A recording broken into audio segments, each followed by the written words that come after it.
wiped out, I think, all of them, right? Almost all of them. All the bugs, save for the one that he really wanted to kill. Yeah, because, I knew he was going to do that. But she was pretty hurt. He tried to finish her off, but she flew away. Yep. Into, would you like to know how many hit points she had left?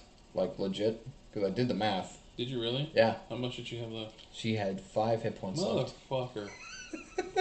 She had 5 hit points left. But really, did we really want to put down one of the big bads with Yes! I wanted my damn sword. Given the nature of this particular big bad, yes. I like how the volume maxed out when Julio was like, yes! Well, anyway. It's a sword that belongs to my family. Yeah, so Bug Queen bugged off. No pun intended. And that led them to discover the underground Warlock Academy, hidden within the dark elf city of Nocton. Pretty cool place. Yep.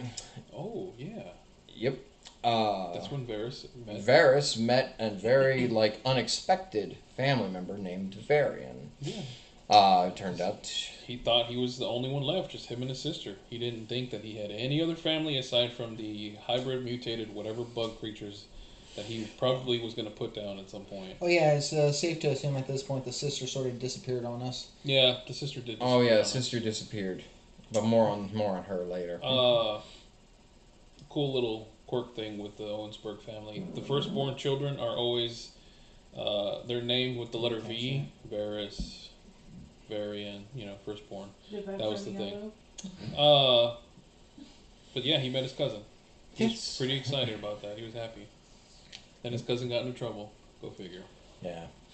Varian, turns out, was left here in Nocton by his father for unknown reasons. Oh, we're getting to the better parts, too. Yep.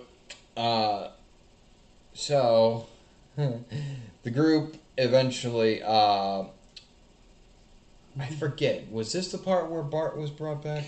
Basically, we ended up going to an underground facility ran by this asshole who previously owned a pet shop. Yeah. And we got captured. We got. You guys went there to do an investigation. Yeah, we got. We got captured and forced into this gauntlet of fights by DM bullshit. By DM bullshit. We eventually overcame the fight. Adamantine cages. Gotta love them. We eventually overcame the fight, which in point we basically broke out and put the guy down. Well, we didn't even put him down. This is when Varys' sister returned. Oh, that's right. At some point, I don't remember when, at some point, Varys' sister, who had been a part of the party up until this point, was abducted or taken by the Void, but never came back. Right, that's right. Until just at this moment, after they killed the Beastmaster, she comes back as one of Endymion's Starborns. Instantly, she's our enemy again. Now she's an enemy. Mind you, Trunks, as I said before, was a very friendly individual. He was actually extremely close with the sister, basically being probably her best friend in the group. Trunks, while she was declaring her intent of killing the party, Trunks pretty much approached her and begged her to reconsider that they were friends. At that immediate moment, she kidnaps him. She kidnaps him, and the Starborn decides to bring Bart back instead. Well, no, actually. Oh, no, Bart came back. That's right. But it was after Trunks was abducted that these guys discovered that Beastmaster had a deck of many things. Now, something about the way the deck of many things works in our campaigns, I don't know if it's going to work the same way in his. It might not even show up. I don't recommend it. It might not even show up. But it's always fun, guys.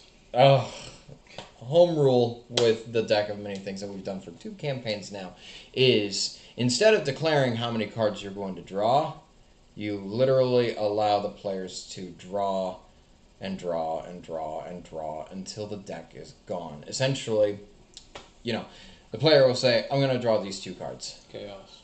It's chaos.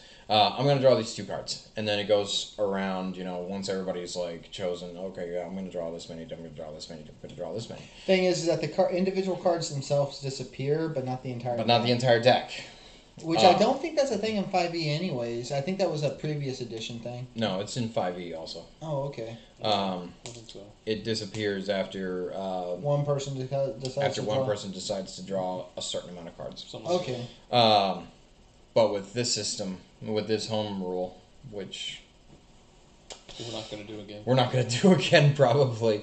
But it made for some fun times. What happened to Varys? All right. Let me. Well, first and foremost, this guy loves the deck of many things. You heard him. I do. It's I fun. actually it's do great. because it's chaotic fun. So what happens? He has the worst fucking luck in the world with it. I do. Yeah. So Varys drew. I forgot how many cards he drew, but he drew a few cards, and then he drew one final card. So the first one of the cards that he drew the first time, all his magical gear was gone.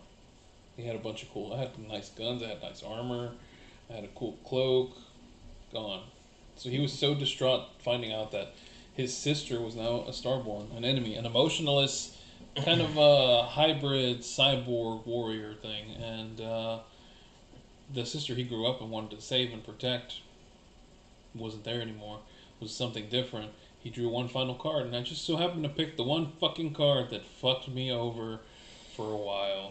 My soul went bye-bye.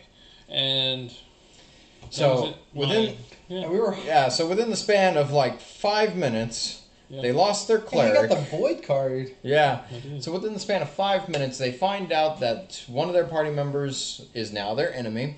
Their cleric is gone, and now so is their heaviest DPS. Their pseudo leader. Their pseudo leader of the group. By the way, this was the. By the way, yeah, Trunks. He was eliminated because of his bad luck. This fucker just wanted to get rid of Trunks. Yeah. Yeah. My bad luck took my character out. So what did I end up doing? I ended up playing Variant. Yep. My cousin, which was pretty cool for a time. Pretty cool for a while. Some information about that. Falling back from that, it was about time for them to go into the academy. But this was when we did. This was a part where I did a one-on-one session with the DM for Bartholomew, who was stuck in the void. Again, instead of being randomly taken, he was flat out kidnapped. It was that point. It was a story between him and this guy named Brother Ox, and them trying to escape the void, which they eventually also a did. Creature in the Creature Codex. Sorry. Yeah. Oh yeah, and he was cool as fuck. I can't wait for him to return if he returns. Let's see. Basically, that was when Bart actually witnessed his sister being turned into a Starborn before his very eyes and was left helpless to help her because his sister was, much like Trunks, very warm to everybody she met, including Bart, so she was probably the only person in the group that he actually considered a friend. So Bart got to witness firsthand how Endymion turns women into Starborns. Always women. Endymion's a little pervert. Endymion's a bastard. Anyways, it was at that point, I think Endymion either let us out or something, but we were able to escape the void itself, and that's when I was able to find I think you said it was a turtle that helped me get safe passage to exile. Yep, it was a turtle pirate. And all this was happening in the background as they were doing their adventures and shit. War Turtle? War. Well, his name was War. Oh, he was a war turtle. Yeah, it's a Pokemon pun. Oh, I don't like Pokemon.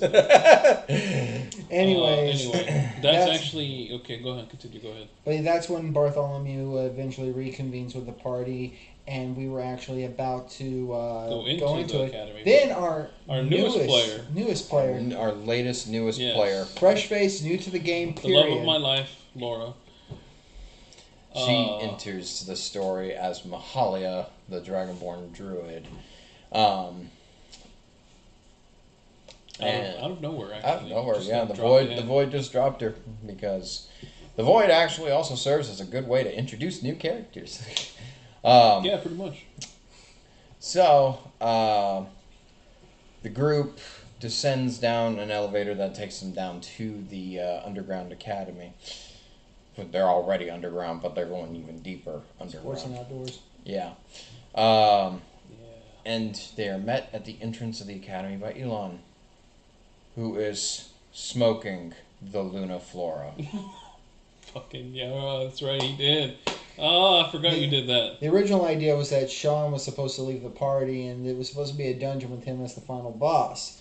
Mind you, Sean is playing a Hexblade Warlock and broke the game to the point to where he does absurd amount of damage, as you may have already seen from some of the previous games on Facebook. And you will see in the future. He blows his load. We call it blowing his load, yes. It's a one-time, well, not one time. Two times. It's a two-time shot thing, and then after that, he's, like, exhausted. Yep. And since that, if anything he does that to survives, Sean's pretty much fucked. Yep. Basically, yeah. He's a glass cannon. Or if he misses the attack. Which rarely happens. So, like, needless to say, the group is angry with him. It's like, we came all this way because we thought that you were going to raise an army or some shit with that thing. Turns out you're just smoking it. But the problem was still in the academy and what happened there when he was gone. The Bug Queen happened. The Bug Queen actually infiltrated the college while Elon was away.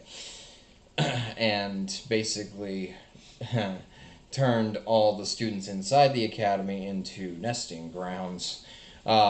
Yes, and I said turned the students into nesting grounds. Also, we learned a little bit about Elon. First character backstory, because this is very relevant to him as a character. He was the headmaster, and he wasn't very good at it. He was actually very much negligent towards his duties and hated amongst his peers, to where they were actually attempting a coup before said Bug Queen entered. We actually had to fight off a few of his students, I think. Yep, a few of his colleagues. A few of his colleagues. Like, wasn't there like some sisters or some shit? Yep, the flower sisters. The flower sisters. Yeah, basically. Yeah, the idea was that they were going to infiltrate the college to attempt to liberate it by killing off the Bug Queen, but before they could get there, some more shenanigans happened. There was a room full of blood. They fought a bloodmancer. Oh, that's right. Yeah, that was a fucking fight. That was a tough fight. It was literally a room full of blood guys, like a room full of blood and blood golems, etc., etc. It was pretty cool. One of his puzzle fights. It was one of my puzzle fights. It was not the best executed, but it was still fun. I think that was one of the biggest challenges we ever had. I should emphasize this. This was around the time when we switched to online because the quarantine had hit. Yeah. Thing about online D&D, don't do it. Oh no, I mean it was okay, but it worked for some people, and it did all right for us for a time. It's fun. I mean, it's funner to do it in person, but some people do. I'm sorry, funner. It's more fun. Sorry. Thank you. Sorry. No, that's my fault. I apologize. Don't worry. I'll do the same to you. It's better in person. Everybody can probably agree to that. But so after they killed that guy off, he was the one holding all the ship crew captive. So they started to infiltrate even further when all of a sudden a giant. I think it's called a mountain giant, if I recall correctly, in the book. A mountain giant appeared out of the academy, and the bard decided that teleport was the best way out of the situation. Yeah, Jet's our new bard, by the way. Yep. You replaced the old bard. Yep. So Jet decided to use teleport to get everybody away from the academy so they can all regroup. Right. Turns out they teleported into a lair belonging to the Black Trench Syndicate. Yeah, when said teleportation was supposed to be somewhere I think he hasn't been to before or something, he rolled the percentile and ended up fumbling the teleportation. And yeah, the DM pretty much decided, I get to send them anywhere. Yep, I basically sent them one arc ahead. Sent them to the Black Trench Syndicate's underwater citadel.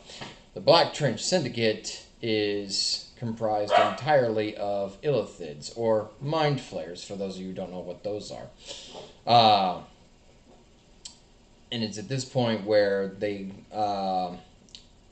meet with an individual named Cypher Chroma, who is one of Endymion's right-hand men. And I forget exactly what happened. They struck up some sort of deal. We thought he was going to teleport us out, and right, and he seemingly did. To make a long story short, because a lot of what happened afterwards wasn't really too relative. They thought that they met Endymion, but it turns out that Cypher didn't, in fact, teleport them to meet with Endymion. They were actually captured by the Mind Flayers and put basically inside of the Matrix. Yeah, it's a good way of putting it. Yeah. By one of the Celestial Swords that we've heard about a lot. By one of the Celestial Swords, the one that they had heard about that could potentially kill Nigmata, the one who framed them for murder. Yes. This particular Celestial Sword was known as the Dreamscape.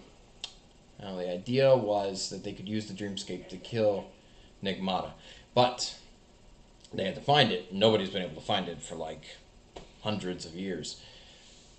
The person who currently wields the Dreamscape is an elderly woman who's also being held prisoner by these Illithids, primarily by the leader of this group of Mind Flayers named Zirk the Godmind, who's attempting to use her to basically become a god himself. Now, the thing about the Celestial Swords is only a few certain species can use them.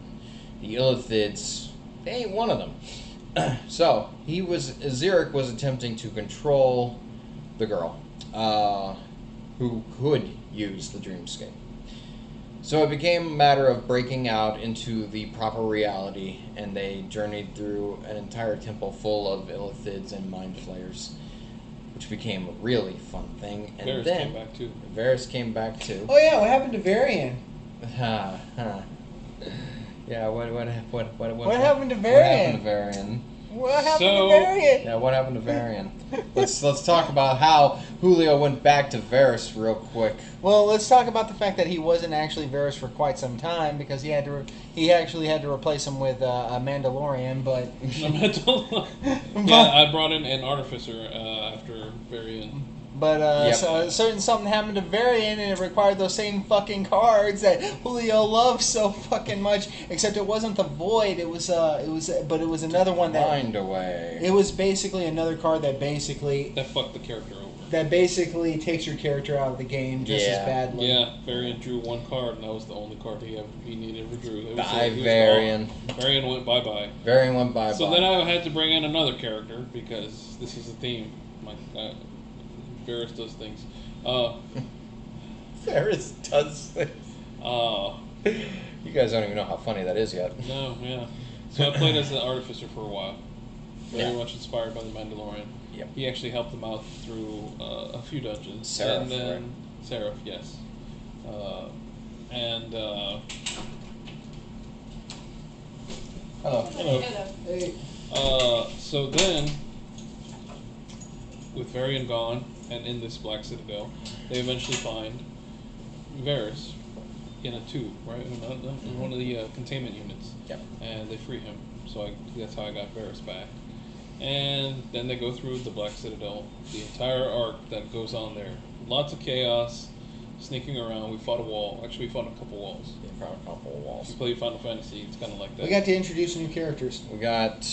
I made the mistake of allowing them to create a sub-party. So there were 2 player parties at that time. How was that a mistake? It was a mistake. It was way too much to It handle. sounds cool, but yeah, from a DM perspective, From a DM perspective, it was just a lot to keep track of.